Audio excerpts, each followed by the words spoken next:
So the last time I was in this house, I actually filmed a scene down in the basement. I didn't use it though. I decided it wasn't toy centric enough, so I cut it out. And then, in conversations with Tulga on the Rebel Scum forums pages, Tulga's one of the biggest supporters of it. Always gives great feedback. So I thought, you know what? I am going to go back and reshoot in the basement. I've got a better story or two that's maybe a little more toy centric this time. So we're going to go down to the basement and check that out.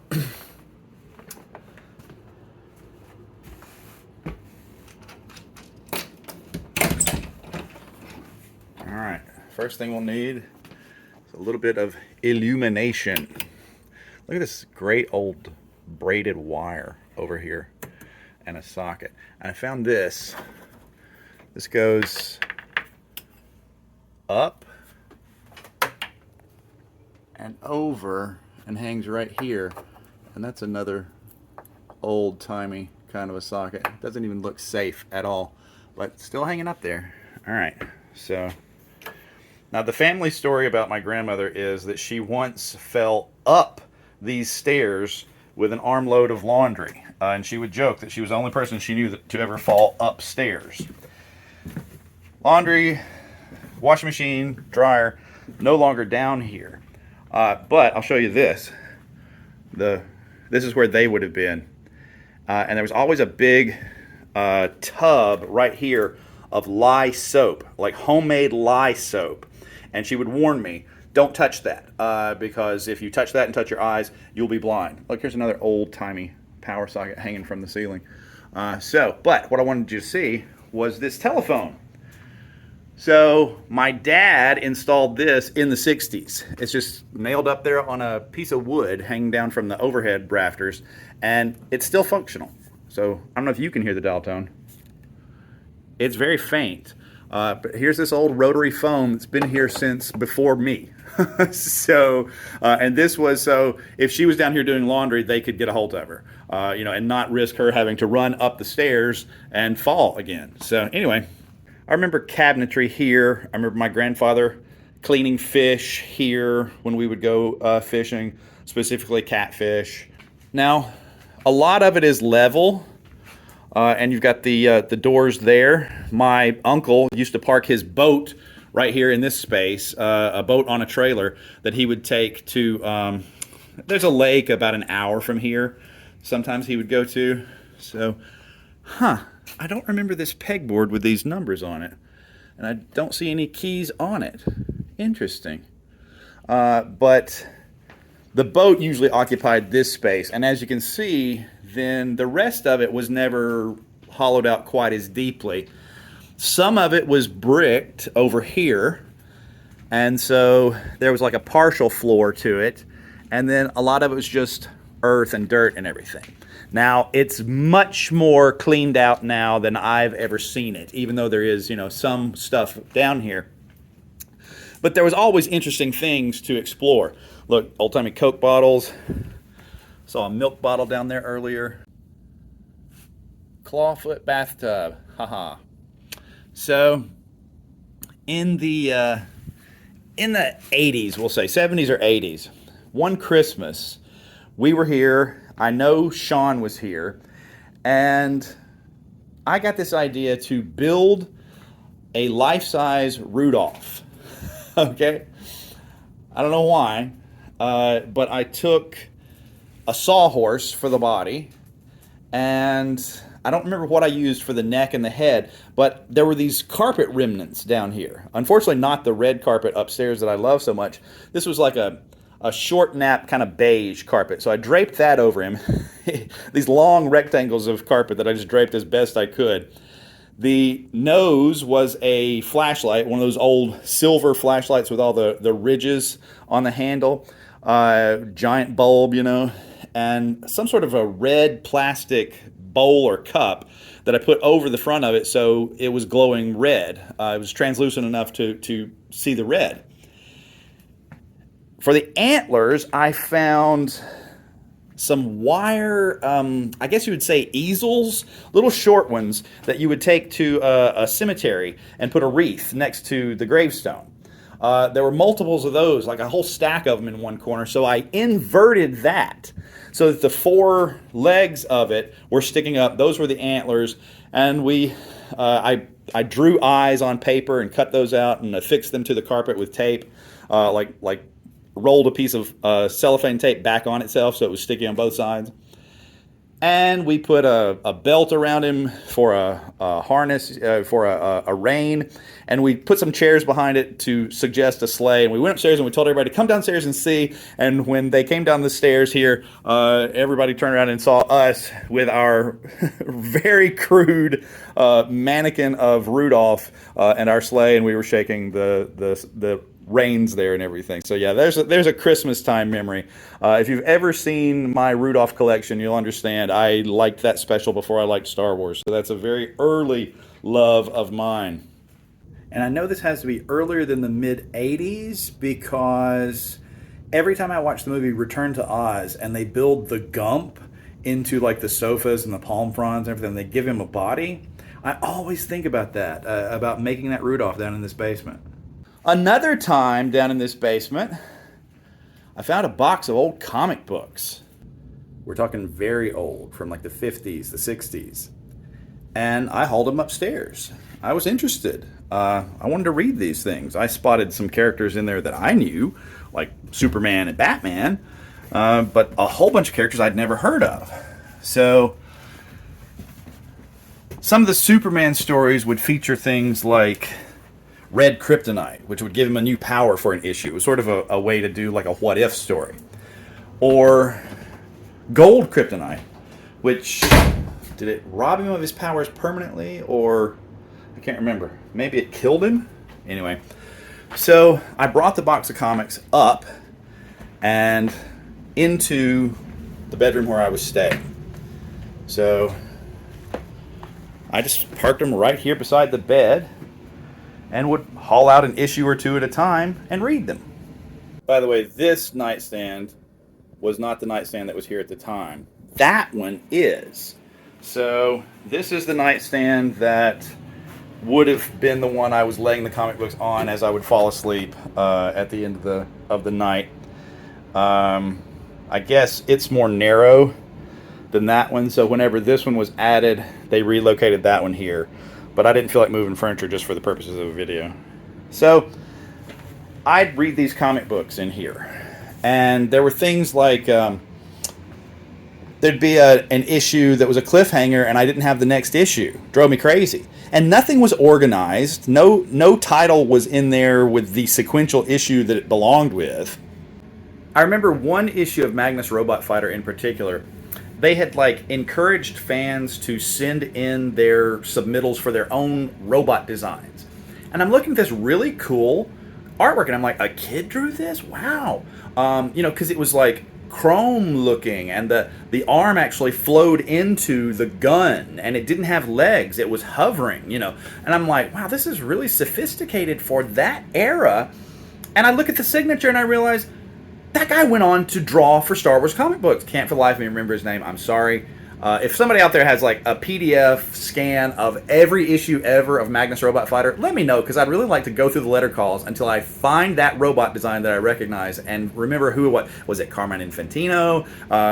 Was it Archie Goodwin? I don't know. I don't remember, and I don't have it to hand to look it up. But yeah, I thought, what a wonderful moment for me in the 80s to look at this submittal from the 50s and realize this guy realized his dream. He went on to draw robots professionally for the Star Wars comic book. So what a great little arc for him.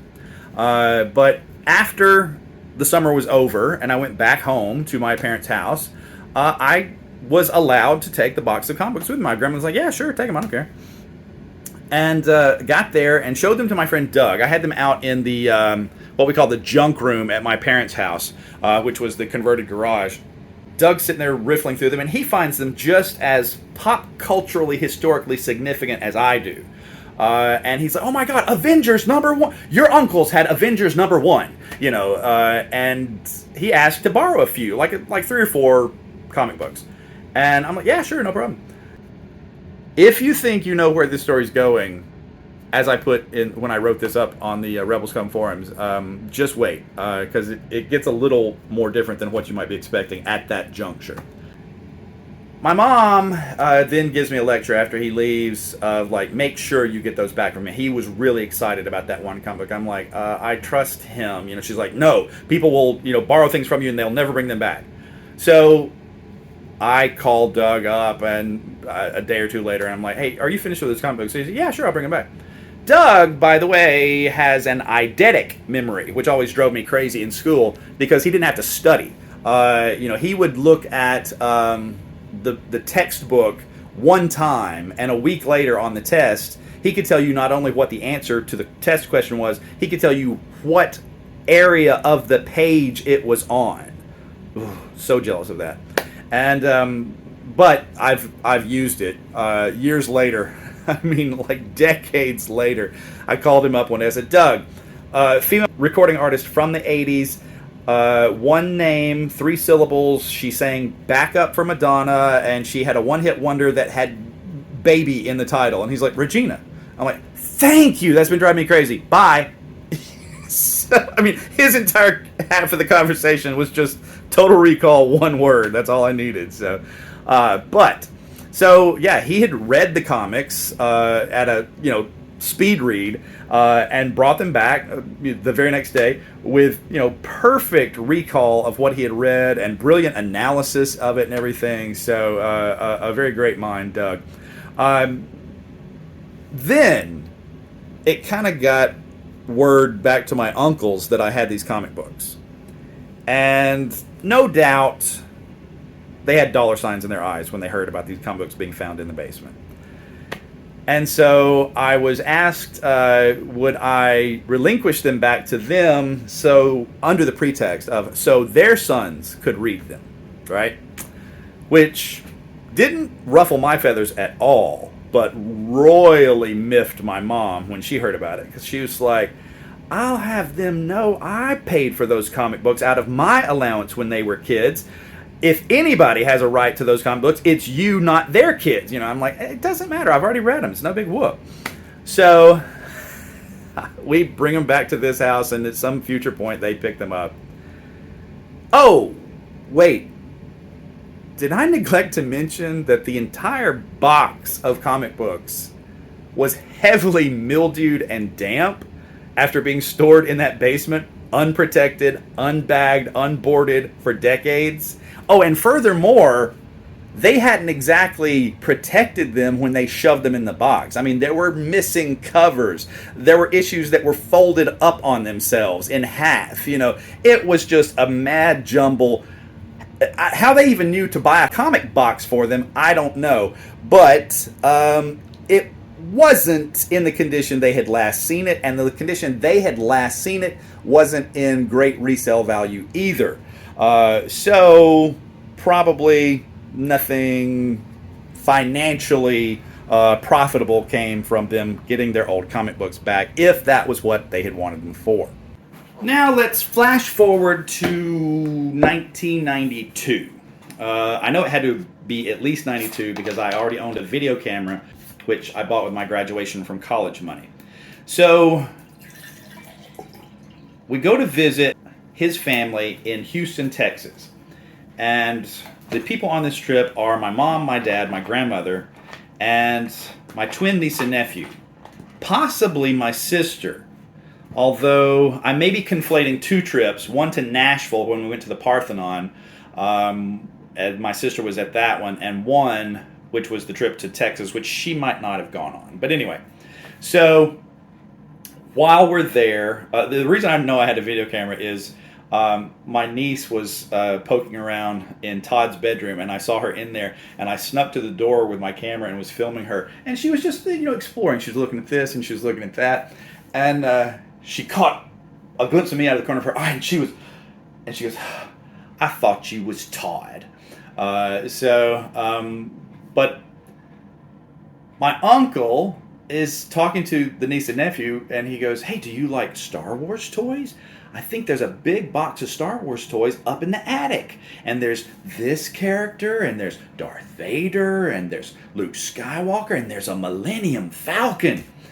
And whether or not my niece and nephew were interested, I was interested because this is post-graduation. If I had any graduation money left, or if I was already employed by that time and still living with my parents, so I didn't have any bills, I had a little bit of spending money. So I was going to be making some offers, knowing that Michael and Todd probably had every Star Wars toy in duplicate. If they had one of them, they probably had two of them.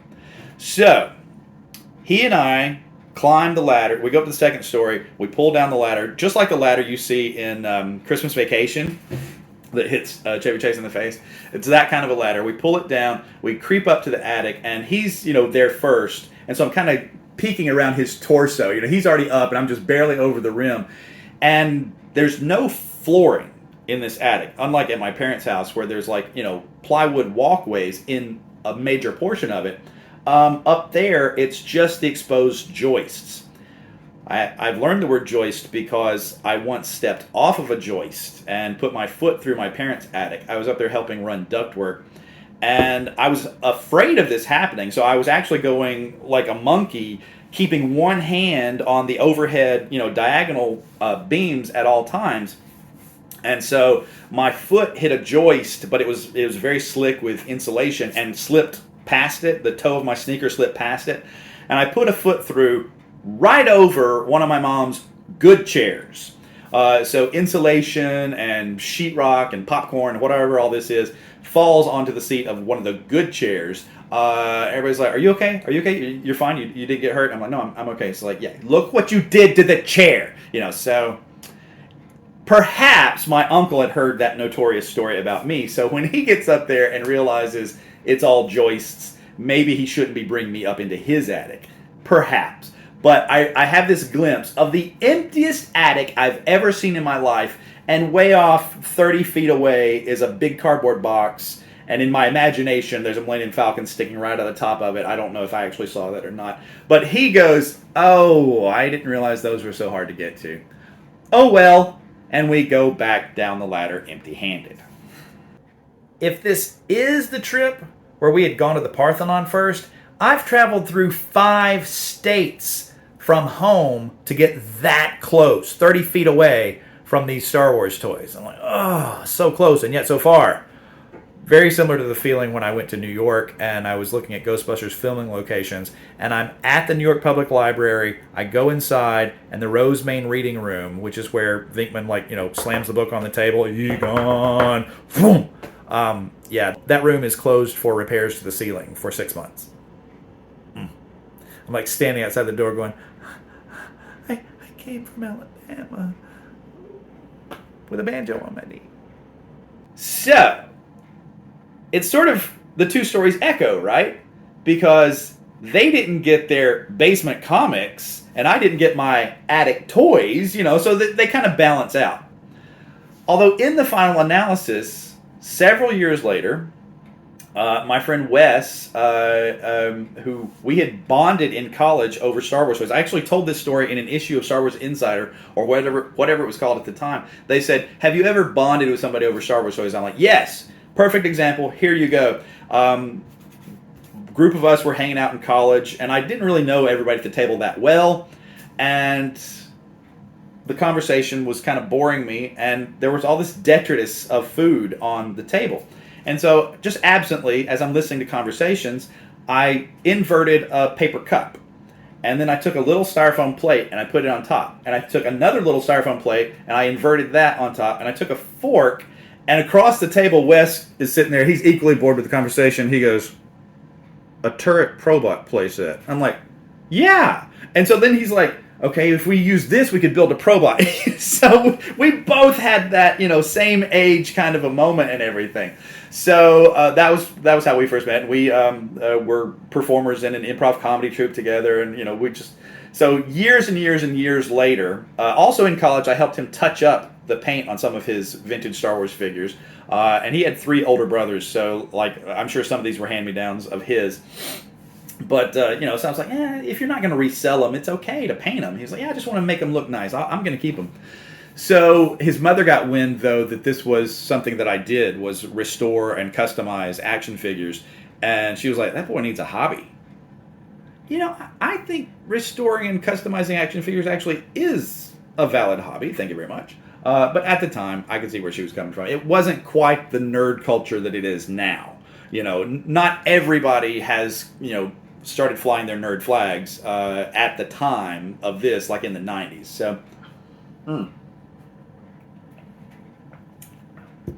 So then, Wes was moving houses. And he calls me up one day and he goes, I've got a huge box of old Star Wars toys that I'm putting on the curb. If you want them, you better come get them. So I'm like, I'll be right there. So I head over to his house he's moving out of, or had just moved into. And right there's, this giant box of stuff. And I'm like, you don't want any of this? He's like, nah. And I mean, there was a B-Wing fighter in there. There was a Y-Wing fighter. There was a twin pod cloud car. There was a Millennium Falcon. Pieces of a Death Star, some mini rig. I don't specifically remember action figures from that windfall. And if I did get his action figures that I helped him touch up, then that's okay, because the proviso was it's okay to do this if you're not going to sell them, and he didn't sell this stuff to me. He just gave me this. So if you ever see pictures in future videos of a stickerless B-Wing, that was Wes's that he gave me. If you see the twin pod cloud car that I customized, that was Wes's. If you see the Y-Wing fighter that I customized, that was Wes's. So yeah, I didn't feel bad about cutting this stuff up and painting it because I didn't pay any money for it. And that's one of the reasons why I have so many Death Stars now, is some of the pieces were, some of the extra pieces that I got were from Wes. And from that, I was like, well, this floor is better than this floor, so I'm going to put that in this one. And, oh, this one's better than this. So I kind of mix and match the Death Stars. It might not be his Death Star, but components from his is probably in one of my three. And then leftover components would be some of his parts as well. So, yeah. Cosmically, I guess, I did get that box of attic toys. I just didn't get it from my uncle. Thanks for watching.